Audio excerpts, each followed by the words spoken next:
Sitting in LaGuardia Airport in New York wasn't the most pleasant way to spend an evening, thought Max Tronder, as he watched the boarding process for what he hoped would be his flight back home to Charlotte. Max, along with his two sisters, owned a small pharmaceutical company created by their father some decades earlier. The father had developed a series of valuable but rarely used drugs that made the company profitable but never offered much growth opportunity. Both parents had passed, and Max had spent the last few days in New York negotiating the sale of the company to a big pharma concern. Max, with his lawyers and brokers, had reached a deal today, so Max was leaving it to them to finish the contract negotiation. Max hoped he would get home tonight, but it looked doubtful. The last flight of the day to Charlotte was fully booked, and he was number 3 on the wait list. He had not called his wife Camille because he wasn't sure what to tell her. He sat at a bar where he could watch the gate and drank his second gin and tonic, thinking about the deal and the money he and his sisters would share. Something over $10 million for him, plus a well-compensated transition period with Big Pharma, meant a new lifestyle for Camille and him. Their twin girls were already out of the nest, or at least on their way. Both were attending college, juniors at Duke, where the tuition was eating him alive. But that would all change when the pharma deal closed. Meanwhile, the boarding process was finishing, and the gate agents were shooing the last passengers into the jetway. And then a bit of a miracle. The boarding sign changed, and Max saw his name appear as having cleared the wait list. He threw money on the bar, waved at the bartender who gave him the thumbs-up sign, grabbed his briefcase and overnight bag and sprinted to the gate. The gate agent handed him a boarding pass and quickly explained to him and 2 other waitlisters that a party of 4, who had checked in remotely, had failed to show, so they got the seats. Max ran down the jetway with his new buddies, and as he arrived at the boarding door realized he had gotten a first-class seat. A good sign, he thought. Cleared the flight, sitting in first class, home a day or so early. Maybe that means the pharma deal really will close. The boarding door closed as he sat down, and the flight attendant asked if he wanted something to drink as they taxied to the runway. He felt like he had earned one more drink, so he had another G&T, and then fell asleep, dreaming of a future for him and Camille with enough money to always fly first class. The bump and screech of landing woke him up. He eventually got to the taxi stand to take a taxi home. He had driven his pickup to the airport a few days earlier, but now he was exhausted, a bit drunk, and it was really late, way too late to call Camille to come get him. They lived a few miles outside of Charlotte, so the taxi ride was long enough for him to fall asleep again. The driver had to wake him up when they arrived. Max paid him, added a generous tip, and got out of the cab, a bit sluggishly. It had been a long, stressful day and half the night. He was already thinking of snuggling into bed with Camille as the cab backed away and he turned toward the house. What he saw stopped him and fully woke him up. A gold-colored Mercedes was parked in the driveway, in front of his side of the garage. It looked like a very fancy Mercedes to Max, but then all Mercedes would look fancy to him. The house was dark. It was past midnight by then, and Max just stood there for a few minutes. He had talked to Camille from his lawyer's office about midday, and she had said nothing about having overnight visitors. He was trying to avoid thinking the unthinkable, trying to create a happy scenario that would have him snuggling with a warm, sleepy Camille in just a few minutes. His mind wasn't working that way, though, so he slowly walked to the door in the breezeway between the garage and house. He unlocked it, walked into a silent house, and even more slowly walked through the kitchen and up the stairs to his and Camille's bedroom. The bedroom door stood open, obviously no expectation of visitors, and Max stepped inside, and he shut down. No other way to express it. His brain stopped working, he stopped breathing. Even his heart, it seemed, stopped beating. He was seeing what he had thought was the unthinkable. Camille was sleeping, naked, splayed across her side of the bed, with one arm draped across a man, also sleeping, even smiling a bit in his sleep. Max stood there, forever, it seemed to him, but eventually his brain did start working again. He looked again at Camille's arm across the man, with her hand was resting on his chest. No wonder the a-hole was smiling in his sleep, and both of them were snoring. That broke Max's heart. Before tonight, he had loved hearing Camille snore. She snored quietly, almost purring. Max thought. He had thought her snoring meant she felt absolutely safe, deep in a restful sleep that came from sharing a bed and a life with Max. He had often drifted off to sleep with that soft purring sound in his ears. But no more. He would never hear that snoring again, never again fall asleep next to her. Even with a broken heart, Max did start to think again.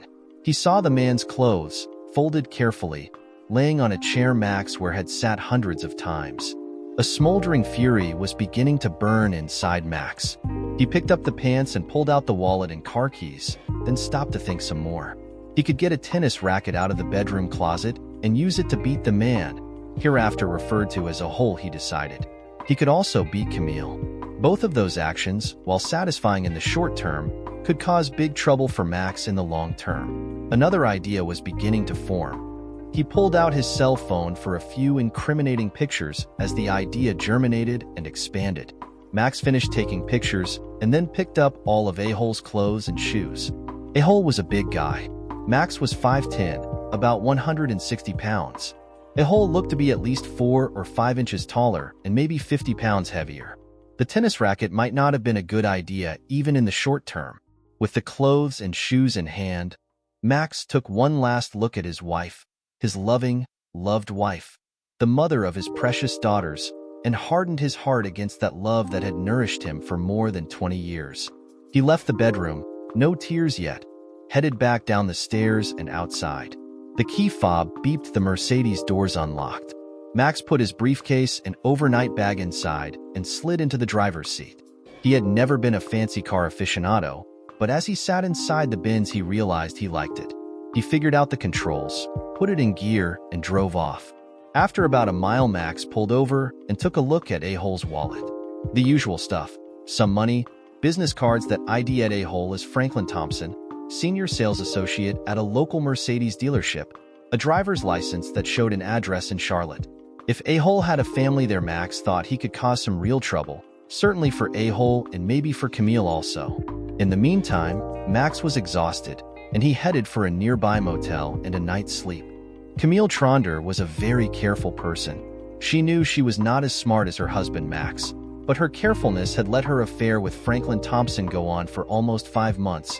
With no suspicions from Max, Max was still in New York, she thought, as she lay in bed that next morning with Franklin. He was okay in bed, maybe not quite as good as Max, but out of bed no contest.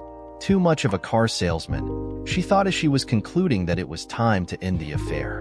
She did love the size of a man like Franklin, like the football players she had dated in college. Big and heavy, they pinned her to the bed and she loved that feeling of helplessness as they screwed her. But Franklin was getting a bit too possessive. He had wanted to spend the night with her and she had allowed it. But this would be the last time she ever did that. She planned to spend the rest of her life with Max, and having a strange man in their marriage bed, even though Max would never know about it, was still too disrespectful. She turned to Franklin too. Brat, the alarm went off.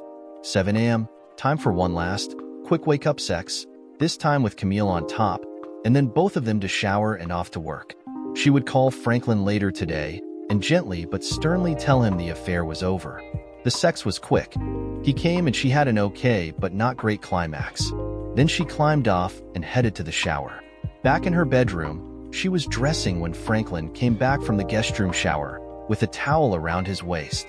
He stood there a moment and then asked, "Camille, where did you move my clothes?" "What? I didn't move them anywhere.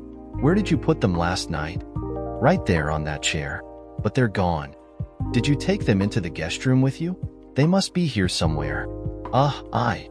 He mumbled as he walked back down the hall to the guest room, and then immediately came back. "No, they're not there. They're not here. There." His voice trailed off as he tried to make sense of his clothes' disappearance. "Did you maybe leave them downstairs when we came in last night?" Camille asked, a bit impatiently, as she thought about both of them having had too much to drink the evening before. "No, I'm sure I didn't, but I guess I'll go look," Franklin replied as he headed out of the bedroom. He was back quickly, running up the stairs. Camille, my car is gone. My clothes aren't downstairs. Somebody was here last night. They took my clothes. They stole my car." Hell, what is going on?" What? Camille tried to make sense of what Franklin was saying. How could his clothes and car be gone? The two of them had been in the house all night. Could someone have broken in? Of a sudden, Camille collapsed onto the bed. It was Franklin's turn to ask, What? Camille tried to formulate a response, but she was having trouble breathing, much less speaking. Franklin, what if it was Max? She finally said. What if he came home from New York while we were sleeping? What if he took your stuff in your car? Oh, hell, said Franklin as he collapsed onto the bed next to Camille. You need to find out where he is. It might have been him, but if he is still in New York, that means some burglar broke in. And that means we need to call the cops. I have to get my stuff back in my car. Ah shit, that car. If we call the cops, they will want to know who owns it, and it's titled in my wife's name. For some goddamn tax reason, His voice trailed off as he contemplated a future that might range from just bad to absolutely disastrous. I'll call his office. His secretary comes in really early and she will know where he is. Camille pulled out her phone and punched the number for Max's office. Even thought it was not quite 8 o'clock, Max's secretary answered immediately. Max Tronder's office. May I help you? Hi, Sheila. This is Camille. I know it's really early, and I'm not sure where Max is. He didn't call last night, so, have you heard from him? Camille, it is early, and I know the team in New York worked really late last night. They probably are getting a late start today. I talked to Max about 6 yesterday, just before I went home. He said they were making good progress, and they might have a deal today. That's great to hear. So he is still in New York, right? Yes, I'm sure he is, and I expect to hear from him as soon as they all get back to the lawyer's office. Do you want me to ask him to call you? Yes, please, but only if he has time. I know how important this deal is. Okay, will do. Bye. They hung up and Camille turned to Franklin. Max is still in New York, so we need to think about calling 911 to report a break-in and a car theft. Camille, what do we tell them? That your lover had his clothes stolen from your bedroom and his car from your driveway? I mean, what the hell? We are really screwed here. Okay, I get it. Let's think about this. How about if I drive you to your house and leave you there? You get clothes on, and you report the thefts as if they happened there. While your wife was taking the kids to school. And, maybe you don't report the stolen clothes. That might be harder to explain than a stolen car. Yeah, except I told my wife I was going to Atlanta yesterday for a meeting about the new Mercedes S-Class, and I wouldn't be home until this afternoon. Okay, but the plan still works. We just wait until maybe noon, when you would be getting back anyway. You stopped by home, left the keys in the car since it was a quick stop before you went to the dealership, and your car got hijacked while you were in your house. You know, I think that might work, and I could say I left my wallet in the car, and they took that too. And we can hang out here for a few hours, maybe end up needing another shower, maybe together. Franklin, okay, yeah, I need to call into work to take a sick day. Camille worked as a paralegal at a small law firm. The work was okay, if a little boring. She stepped into the hallway to make the call, and came back into the bedroom to find Franklin back in bed. No towel around him and getting ready, she was tempted. But thinking about Max and about her decision earlier to end the affair, she decided to say no. Franklin, she said, making no movement to take her own clothes off, I think it is time to end this. We've had a good run, but you know it could have been Max last night. We were lucky that it was actually a bad guy. Let's find some clothes for you, and maybe go get some breakfast at a drive-through place. Franklin looked at her, thought hard about trying to change her mind, but finally realized she was right. They had been lucky, and there was always another attractive middle-aged mom coming into the dealership. Okay, I agree, it has been a good run. So, what about some clothes? That turned out not to be so easy. Franklin was 50 pounds heavier and 4 inches taller than Max. Camille finally found a pair of ragged old sweatpants that sort of fit Franklin after she cut some V's out of the material at the waist. She then tied together some shoelaces to go around his waist to hold up the sweatpants. She also found a sweatshirt that had turned pink when it got washed in the wrong washing machine load. She cut out the sleeves and cut some more space in the armholes, and Franklin had his outfit. She started to make a comment about clown wear, but just smiled a bit when she saw his face. They decided to watch TV until time to go to Franklin's house. Earlier that morning, just about the time Franklin was discovering his missing clothes and car, Max had pulled into the driveway at the address on Franklin's driver's license. A nice house there, a small bicycle leaning against the side of the garage.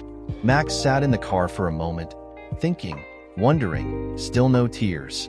His night in the motel had passed quickly, and he had gone out for a run just at daylight. He was surprised he wasn't feeling worse. Maybe he was still in shock. He approached the front door, carrying Franklin's wallet with the driver's license out.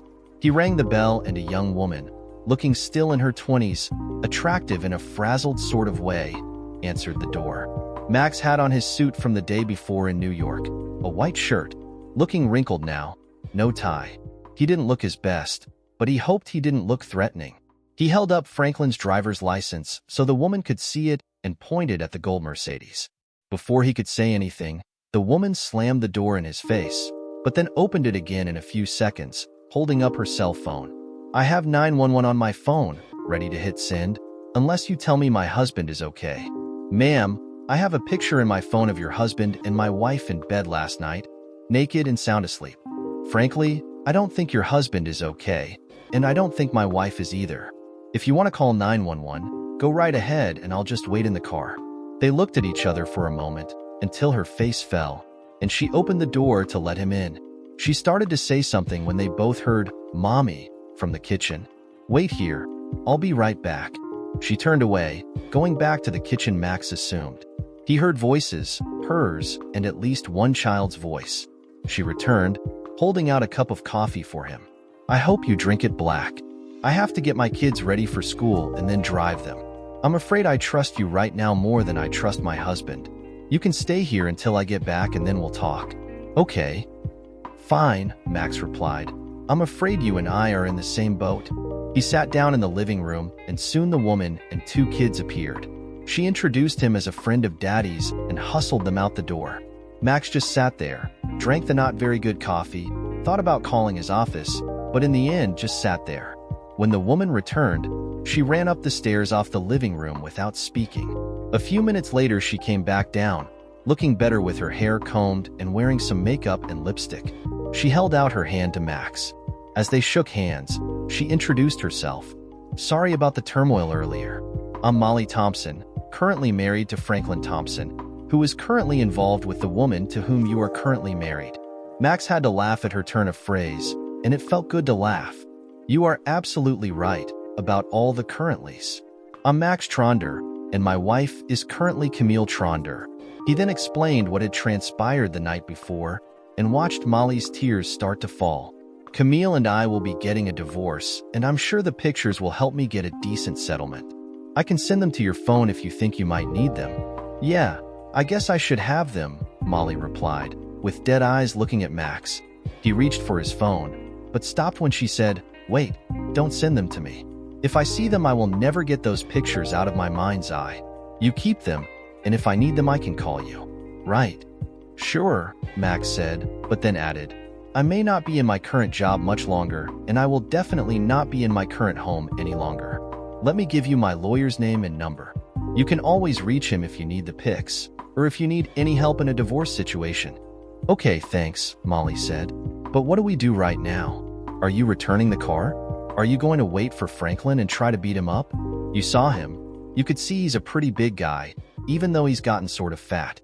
He was supposed to be in Atlanta yesterday for some kind of car meeting and stay overnight there. He should be home sometime today. You know, I kind of like the car, and I've never driven a Mercedes before. I'm thinking I will keep it until somebody makes me return it. Your husband, and I have to tell you my name for him is A-hole, may have." Molly burst out laughing, and then Max joined in, both of them needing any comic relief they could find. "Actually, the car is in my name," Molly said. "For some tax reason, more depreciation I think. Franklin, or should I say A-hole, put it in my name since I drive more than he does. And," she paused and thought, then went on, "you know, since I own that car, I can write out a permission slip for you to drive it, and the cops can call me to confirm if you get pulled over." Max liked that idea but didn't respond since Molly was obviously still working out a plan. "And another thing," she said, "we have had a lot of break-ins in our neighborhood lately. You have Franklin's keys and clothes. If the key we keep hidden in the backyard is gone when he gets here, he may try to break in. And if our security system is turned to instant alert, he could attract some interesting help from the police." "Molly, I think I am falling in love all over again. You are magnificent. Okay, calm down. Franklin may just wait to return until the kids and I are back from school this afternoon. But I can pick them up and go to a park for a while. Give him more time to get into more trouble than he is going to be in when I see him. Whatever happens, please let me know, especially if he does get into trouble with the police. And call me when you need the car back. I don't want you to get into any trouble. Will do. Now you need to get out of here, and so do I. Max left, in the nice gold Mercedes, wondering how much one like it, in a better color, would cost. Molly had given him the permission slip, and he assumed she would get the hidden key, set the alarm, and leave for the rest of the day. Camille and Franklin did arrive at Franklin's house about noon that day. Camille dropped him off and quickly sped off, like she was trying to avoid any further contamination. Franklin walked up to his front door, hoping it might be unlocked because Molly was home and at the same time dreading that she might be. Of course it was locked, and he hurried around the house to the rock in the backyard where they kept a spare key. But the rock was gone. Oh hell, he muttered as he looked at the back side of his house, wondering if he should break in. He did try the back door, but it was locked also, so he decided he really had no choice but to break in. He looked at the windows along the back, calculating which was the best one to break. He decided on the window into the family room. It was the largest in the back, and breaking it would give him the most room to get through into the house. He broke off a branch from a tree that he had been meaning to trim and studied the window. Since he was barefoot, he needed a way to get through the glass he would break from the window. He pulled 2 chairs from the back deck and laid them next to the window. He thought he could climb over the chairs to avoid the glass, and then just be careful after he got into the family room. A few deep breaths, and he was ready to go. Franklin swung the branch into the family room window, and it exploded with a satisfying crash, followed immediately, and unfortunately for Franklin, with the wailing siren sound of the family's home alert system. Even more unfortunately for him, a police cruiser just happened to be driving down his street, since Molly had called the local police station that morning to complain about possible break-ins in their neighborhood. Oh God. Franklin was muttering as he tried to quickly climb over the chairs to get into the house and shut off the damn security system. But not quickly enough. Police, stop right there and back away from the house slowly. Put your hands in the air. Franklin looked back and saw 2 police officers, both with their guns drawn. He did as he was told, and cut his feet only slightly as he climbed off the chairs and backed away. Officers, I can explain, he started to say as one of the cops pulled his hands down behind his back and handcuffed him. The cop ignored his attempt at an explanation and recited his Miranda rights. Then the cop asked if he had anything to say. Yes, this is my house and I don't have my keys, so I was breaking in to get some clothes and call my office. The cops were looking at Franklin's sweatsuit outfit, maybe thinking clown wear, when one asked him if he had any ID.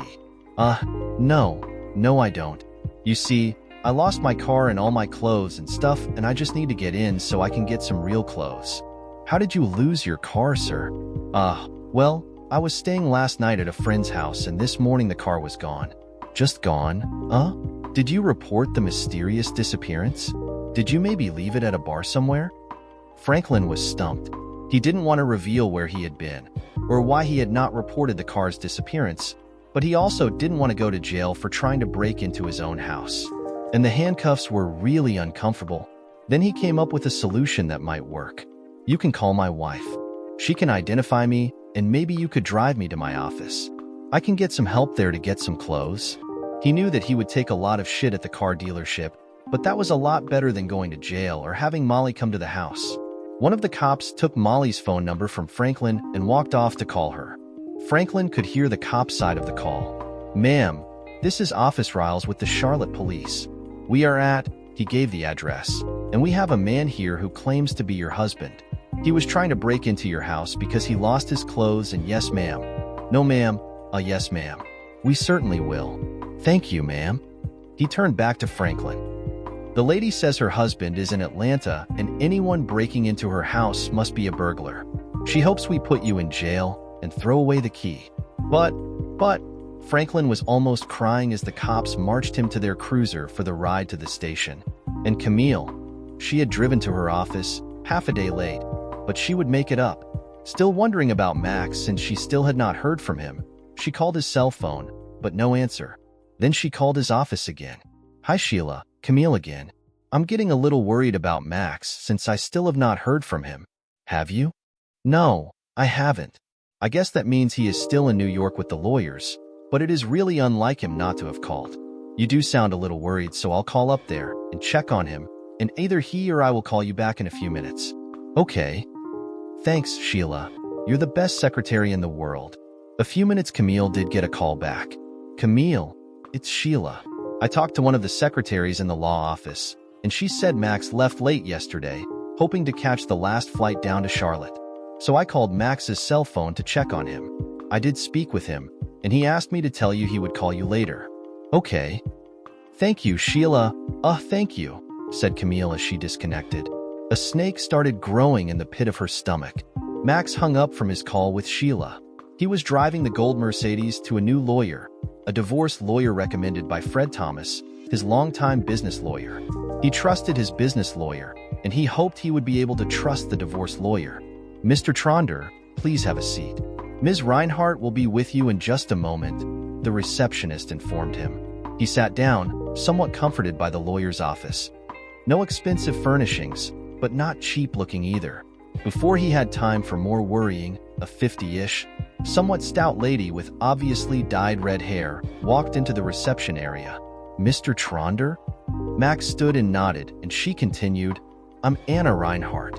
Fred called and told me to take the best care of you. Let's go in my office and talk about your situation." Max followed her into a nice, but not luxurious office, accepted some coffee from the receptionist, and told his story. Finding a cheating wife, wanting a divorce, and also wanting to protect his assets, especially the proceeds from the sale of his and his sister's company. He skipped the Mercedes part of the story, although he suspected Anna might find it entertaining. "Max, okay if I call you that?" He nodded and she continued, "And I'm Anna. Good news, well, relatively good news, given your situation. Fred told me that you and your sisters owned your company before you married your wife, so your shares are considered separate property. That is, your wife has no claim on your company shares or on the sale proceeds. But you need to keep the shares and the sale proceeds separate from any joint account you might have with your wife. Makes sense?" "I think so, but what about our house and retirement accounts and things like that?" "Well, not such good news for you there. Since your salary is much higher than hers, you will be paying some alimony for a few years. We can probably avoid any retirement account payments by increasing the alimony. I know that's not appealing, but the short-term pain avoids what is usually worse: having to share your retirement money decades in the future. And your kids are in college, so no child support. I assume you are okay being on the hook for the rest of their college expenses?" "Yes, that's fine." "And the house?" "You and your wife need to decide what you want. You can decide to sell it and split the proceeds, or one of you can buy out the other based on the current appraised value. After what I saw last night, I definitely don't want the house. I don't think Camille can afford to buy my half, so I guess that means selling." "Okay, I can draw up the papers that way. The divorce petition is a pretty standard form, so I can have it ready for you to look at tomorrow, early if you want, so we can have her served tomorrow afternoon. Then a proposed settlement agreement can follow next week." "Geez, that's pretty fast." "Mr. Tronder, Max, listen to me. If there is a chance for you and your wife, if counseling or just some time might—" No, it's really just the shock I'm dealing with. I mean, less than 24 hours ago, I was happy, anxious to get home to my wife, share with her the good news about selling the company. And now, I'm sitting here talking about filing for divorce. But you should go ahead. I'll figure out how to deal with it." "Okay, but if you change your mind, just call me and we can adjust." Max thanked her, paid a retainer, and left her office. He walked back to the gold Mercedes, wondering a bit about what was going on with the a-hole he had seen the night before. And that reminded him that he had told his secretary he would call Camille. "Hello." Camille answered her phone in her office at the law firm where she worked. "Camille, it's Max. You called, looking for me." "Oh, Max, thank you for calling. I've missed you. Are you? Where are you?" "I'm here in Charlotte, Camille." When did you get back?" That snake deep in her gut raised its head. "Last night, Camille. I got back last night." "And the snake bit hard." Camille slumped back into her chair. She knew she had to keep this conversation going, but she could barely breathe her, much less speak. "Camille, I'm hanging up now." "No, Max, no," she managed to squeak out. Please, can we meet somewhere? I need to see you and just see you for a few minutes." Max hesitated. This woman had been his love, the mother of his daughters, the most important person in his life for more than 20 years. "Okay, Camille, Center Cafe at 6. The snake bit even harder. Camille had to say yes, but Center Cafe was where she and Max had met long ago, both of them out with friends. That cafe had been a special place for them ever since, and now she was afraid of why Max had suggested it. But she had to say yes. "Max, I'll see you there, and please listen. I'm sorry and I love you." Max hung up. Camille sat there crying, the snake biting ever harder. Camille arrived at the cafe early, Max not there yet. She ordered a glass of wine and sat there thinking about what a horrible person she was. Her first real sexual experiences had been with big, strong football players in college. She had messed around in high school, but it had taken those college football players, holding her down, making her feel helpless, to screw her into climax. When Max came along, she thought she was over that need to feel helpless. Max was everything she needed. Strong in bed, loving, a great father for the girls, a good provider. Everything, except sometimes, when she was alone, when she was sure no one would see, she would think of one of those football guys and please herself that let her relive, just a bit, that feeling of being held down, of being made to come by that strength and power. Max had been visiting some pharma company, trying to sell a new drug, and she had accompanied him for a getaway weekend before his meeting started. Flying home alone on an overnight flight, she had been seated next to a big man, a coach, as it turned out, of the local NFL team. They had chatted, had too many drinks, and she had fallen asleep with her head on his shoulder. She awoke with his hand between her legs, under her skirt, just touching her panties. Now, thinking about that night, she knew she should have screamed or at least pushed his hand away. But no, Camille, like a bitch to be, spread her legs and scrunched down in her seat to give him more room. The flight landed and they immediately went to a nearby motel, where she had sex. She loved those helpless, pinned down climax that a big man could give her. And guilt? She didn't remember feeling guilty, only relief that Max didn't return until later that week. That coach had only lasted in Charlotte for one season, and maybe Camille would have gone back to being a faithful wife. Except, before he left, he introduced her to an offensive lineman on the practice squad. Not a star, not even a starter, but just as strong and dominating in bed as the coach had been. Camille was actually thankful when he was traded away. She wanted to remain faithful to Max, and guilt feelings had finally surfaced. She assuaged them by giving Max something she had never given the big men who had screwed her. Camille thought she was over her cheating by the time their girls left for college. She dearly loved Max, and she loved the extra time they had for just the two of them with the girls gone. But that snake slithered in when Max did something nice for her. He told her it was time for her to get a new car, a luxury car that she should choose. And, unfortunately, she chose to go to the Mercedes dealership, where she met Franklin Thompson. He didn't sell her a Mercedes, but he did push all the right buttons to get her into bed. And she knew this was wrong. Wrong because Franklin wasn't all that great in bed. He was big and strong. And he did give her climax, but what Max did with her was much better. And also wrong because it was just wrong. She had gotten away with her previous affairs, and she thought her marriage had not suffered. But now, she and Max were more in love than ever, and she wanted to be faithful. That was the right thing to do. Not have sex with a big oaf. Letting Franklin spend the night in her marital bed was a horrible mistake, even if Max had not discovered them. But she had let him, and now she was afraid of the horrible price she might be paying. "Hello, Camille." Camille looked up to see Max standing there. He looked much older than he had looked before he had flown to New York, and she knew that was on her. The snake in her belly kept nibbling. "Hello, Max. Thank you for being here. I don't even know how to start saying how sorry I am. May I ask some questions?" he said as he sat down. "Oh, Max, please no. If we have any chance, questions and answers will just kill that chance. Max, we should run away, just for a few days, to some island in the Caribbean, where we can reconnect, where we can hold each other. Where? Camille, please. Don't be delusional. If you can't answer my questions, I'll get up and leave now. The snake kept biting, but Camille knew she had to endure that pain and let Max vent as much as he wanted. Maybe, just maybe, he could come out the other side of his anger to some kind of reconciliation. Okay, Max, ask me anything. Do you know what time I got home last night? A strange question, she thought. No, not exactly. It had to be after. She shut up. She knew what his next question would be, and it was. And do you know what I saw when I got home, when I walked upstairs to our bedroom, or, I should say, what used to be our bedroom? Yes, Max, I know what you must have seen, and I know it had to be one of the worst things you ever saw in your whole life.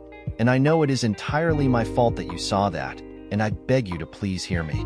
Max, I am sorry. Sorry enough that I will not contest any kind of divorce you want. If you want to beat me, you can do it right here, and I will not complain. If you want to... Shut up, Camille. Next question. How many men since we have been married? If you lie, if I think you lie, I get up and walk out. Camille's first thought was to lie.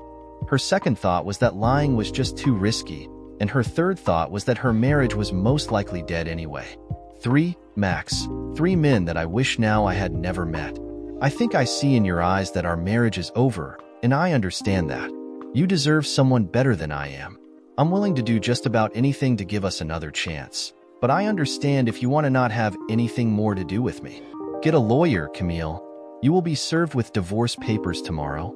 Max got up and walked away.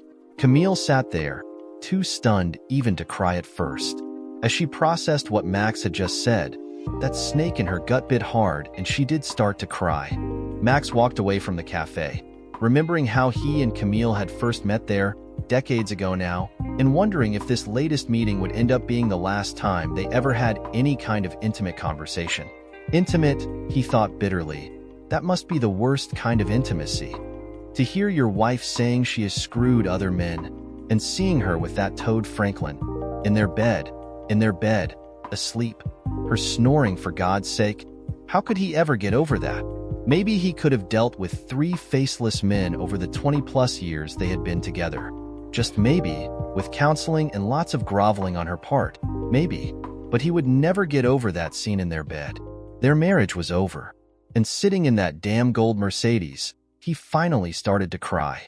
At some point, Max realized it was getting dark. He blew his nose, wiped his face, and thought about what Molly Thompson had said that morning, which now seemed like a year ago. She had told him not to send her pictures of her husband sleeping with Camille. She had sensed that forgiveness would be much harder if she had confronted the visual evidence. Max decided to call her, to share that thought with her, and to check on the status of the Mercedes. Hello, Molly answered her home phone. Molly, this is Max Tronder, from this morning. I'm just calling to see how you are and to check on what I should do with the car. Max, thanks for calling. I'm hanging in there, I guess. You can keep the car for now. Franklin is in so much trouble, he won't need it for a while. Trouble? I hope you didn't shoot him. No, but he might be wishing that I did. He got arrested for trying to break into our house and apparently took a swing at one of the cops. You know he's a big guy and the cop tasered him. Then something happened while he was in jail. He won't talk about it, but I think he may have been assaulted in some way by another inmate. I wouldn't talk to him, and he finally had to call his brother to bail him out. And that means his whole family knows what's going on. Wow, Molly, I can't say I'm sorry for him, but I am sorry for you. I do want to tell you that you made the absolutely right decision this morning, not to look at the pictures of him and my wife. If you have any possibility of reconciling, those pictures would make it a whole lot harder. Yeah, he finally got home a couple of hours ago, crying and telling me how sorry he was and begging me to let him stay, at least for now. You know we have 2 little kids, so I'm going to try to work this out. But life is not going to be easy for him. His own brother, who's a lawyer, told me I should insist on a post-nup agreement, and he said he would help with it. Plus, I'm going to be controlling our finances, at least for a while. Franklin is going to be on a pretty short leash, and I plan to jerk his collar a lot. Way to go, girl. I wish you all the best. And when you need the car back, just give me a call. They hung up and Max sat there, envying Molly in a way. Maybe Franklin had learned a lesson. Getting arrested and facing an assault charge for trying to hit a policeman, besides whatever had happened to him in jail, may have scared him straight. Max hoped so, for Molly's and their kids' sake. He finally drove back to the motel where he was staying. He had one more job to do before trying to sleep. Call his daughters, Jane and Joan. "Hi, Daddy." Jane, he thought, answered. They were twins, fraternal, not identical, but they might as well have been identical. They sounded alike. They went to the same, very expensive college, studying the same thing, nursing. At least they didn't look quite alike.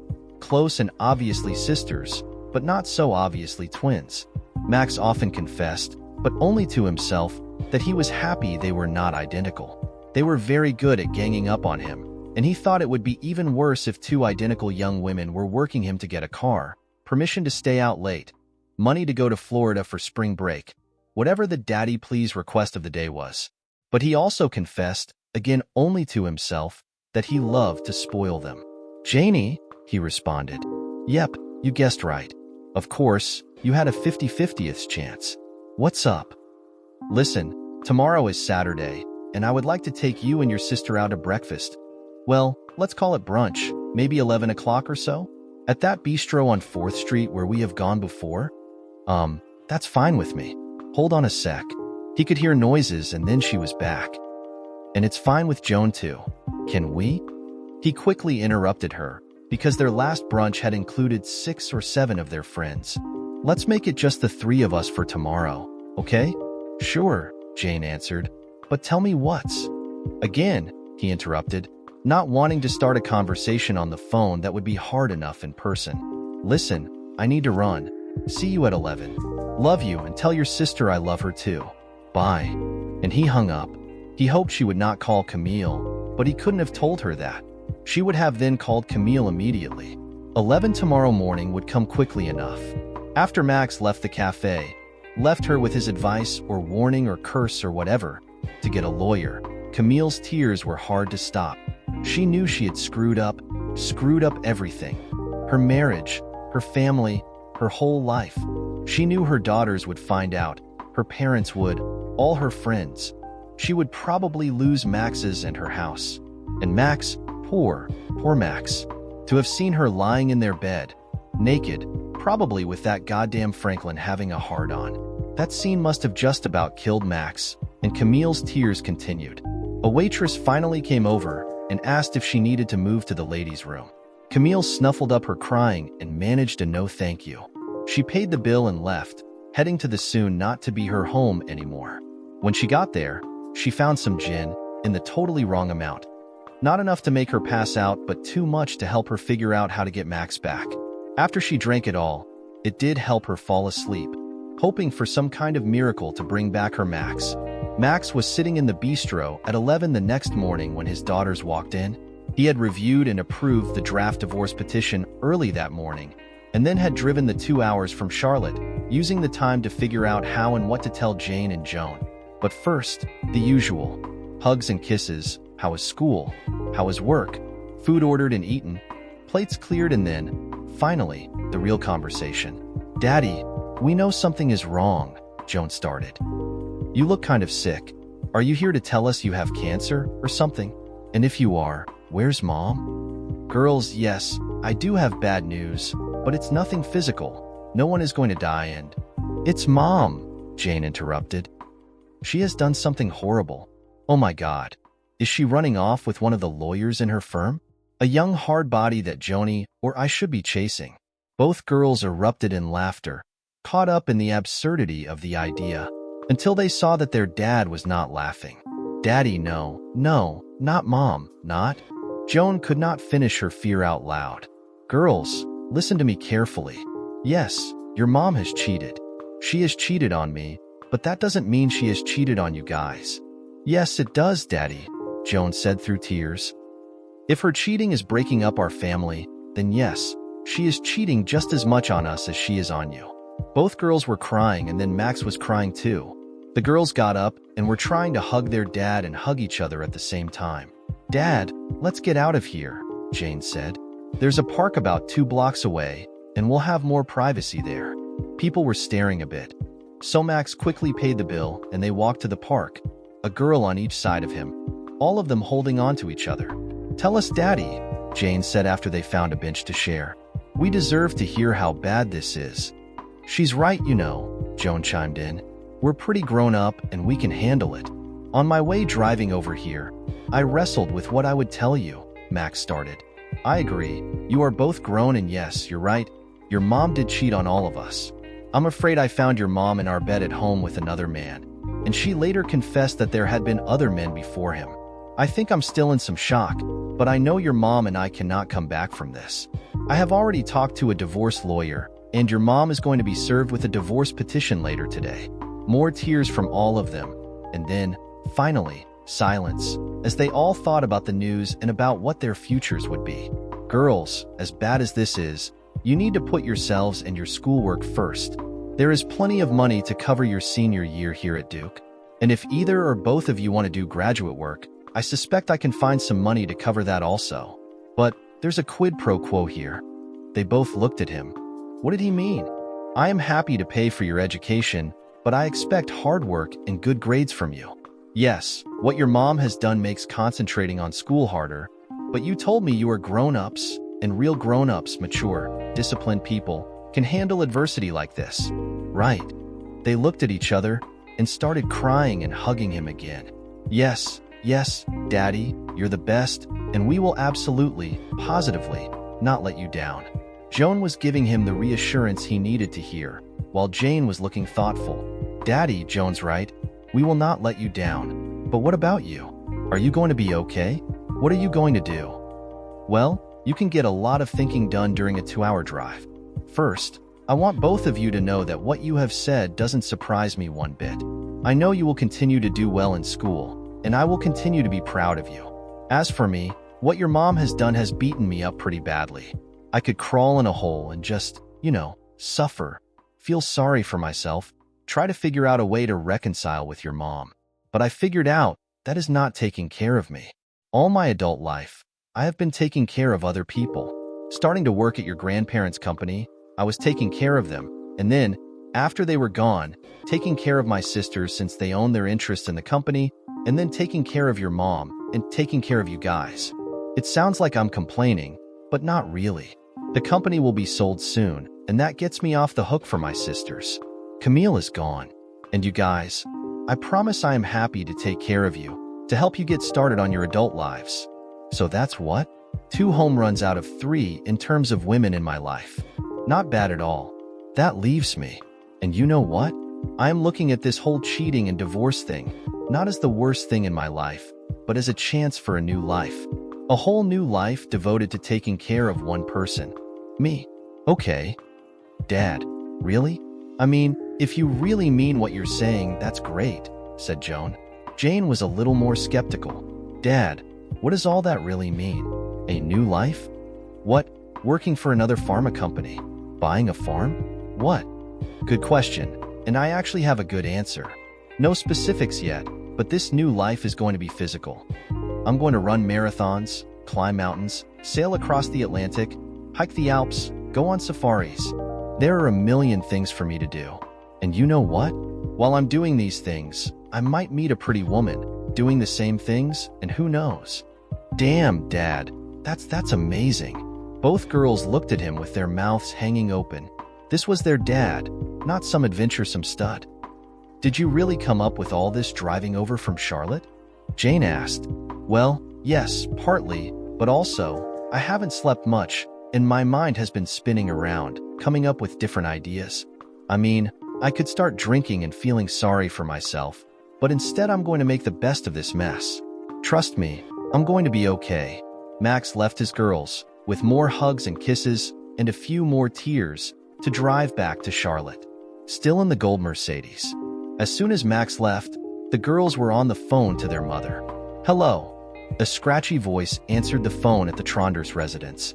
Joan put her phone on speaker. Mom, it's Joan and Jane. We just had brunch with Daddy, and he told us some awful news. What did he tell you? Well, divorce was the big word, and your cheating was the cause. Dad gave us a little more detail, but that's basically it. Is it true? Oh, girls, it's complicated. Your father and I have been married a long time, and this mistake. Yes, I've made a big mistake. Well, more than one actually, but I'm sure we can get past this. I just need to give your dad some time to—" "Mom," Joan interrupted. "Listen, Dad said divorce. He wasn't talking about fixing a mistake. Mom, he was talking about cheating." "Well, yes, technically he's right. But that doesn't mean we can't fix this. I told him I would do anything." "Mom," it was Jane's turn to interrupt. "I think you are being delusional. He told us he has already seen a divorce lawyer. He really sounds like there is no way back for the two of you. Joan and I don't want to take sides, but you need to be realistic." Tortured breathing on the other end of the line. Joan and Jane looked at each other. Did they need to drive to Charlotte? Finally, Camille spoke, in not much more than a whisper.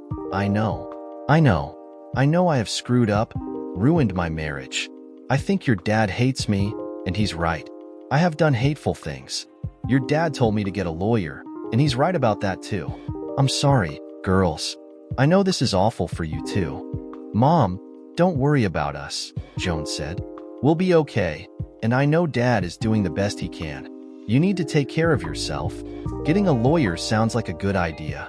Jane and I can drive over to Charlotte if you need us to." "Thank you, girls, that's sweet. I'll be okay. I just need some time to adjust to what I have done." They hung up, the girls still not sure what to do. "You know," said Joan, "it's funny. In a not funny way, we're more worried about Mom, who caused this whole mess, than we are about Daddy." They talked some more, finally deciding not to go home, but to let the Rents deal with each other without daughters chiming in. Camille sat in the house in Charlotte, a little hungover from her gin the night before and more than a little depressed after talking with her daughters. She knew she should get up, get dressed and get out of the house. Do something, she thought. The doorbell rang as her thoughts drifted toward maybe going to get some more gin. A young woman was standing on the doorstep when Camille opened the door. She appeared to be chewing gum. "May I help you?" Camille asked. "Yes, ma'am. Are you Camille Tronder, wife of Max Tronder?" "Yes, I am. Why do you ask?" "Ma'am, you have been served," said the woman as she handed Camille a folder full of documents and snapped her photo. What? Camille was asking as the woman walked back to her car. Camille walked back inside and sat down at the kitchen table to look at the mysterious folder. When saw the title of the first document, she almost fainted. Petition for divorce. She recalled Max's last words to her. Get a lawyer. Sitting there, looking at the familiar kitchen she had enjoyed with Max, she knew they weren't coming back from what she had done. Camille was right. She and Max did not come back from her cheating. 6 years later, sitting in the ballroom of an expensive hotel, watching Jane dance with her new husband, Camille's mind was mired in the past. When the girls had been teenagers, she thought life was horrible. Full of too many activities, too much teenage angst because too many boys were either being too mean or, from Camille's perspective, too nice to the girls, Max too busy, her paralegal work too boring. Back then, life had been overwhelming, but now she missed it tremendously. She still worked at the same law firm, doing the same kind of boring paperwork. She wished, "Camille, here is your wine." Camille looked up at her date, a perfectly nice, middle-aged, paunchy, balding lawyer who was accompanying her to Janie's wedding and reception. "Your daughter looks lovely, just like her mother." "Thank you, Carl, you're sweet, and thank you for the wine also." He was a sweet man, and she could see herself settling into marriage with him if he was that interested. But he certainly wasn't Max. She couldn't help looking across the room at Max. He had just returned from a climbing trip in Nepal, and to Camille he looked like one of those bronze statues of a Greek god. Tanned, incredibly fit-looking, even more handsome than she remembered. Right now, he was smiling and laughing with Joan and her boyfriend. While he was holding hands with a woman, beautiful and just as fit-looking as Max, Joan had told her that Max had met this woman on another climbing trip, somewhere in South America, and they had been traveling and sailing and climbing together for months. It made Camille sick just to think about it. Camille. Carl was trying to get her attention. "Yes, Carl?" "Camille, I think we should leave. You've done your duties as mother of the bride, and you're staying here, drooling over your ex-husband, is not doing you any good. And, I dare say, it's not good for whatever relationship you and I are developing. Carl, you are sweet, and you're absolutely right. Let me go say goodbye to my daughters, and we're out of here." Camille hugged and kissed her daughters, wished the newly married couple all the best and, as hard as it was for her, she ignored Max and his too cute girlfriend. Max did see Camille as she was leaving the ballroom and had just a ping of sadness for their old times together. As he watched her, Joan was asking him a question. "Sorry, Joni, what were you saying?" "Daddy, remember that weird-looking gold Mercedes you were driving when you and Jane and I had brunch that morning when you drove over to see us at Duke? Whatever happened to that car?" Joni, that's quite a story, which I will not bore you with. I'll just say I had borrowed that strange gold Mercedes from a friend and eventually gave it back to her. I think she sold it. It was really a bad luck car." And Max turned back to his climbing girlfriend to talk about their next mountain climbing trip. Dear listeners, please share your thoughts in the comments section below, and don't forget to like, share, and subscribe.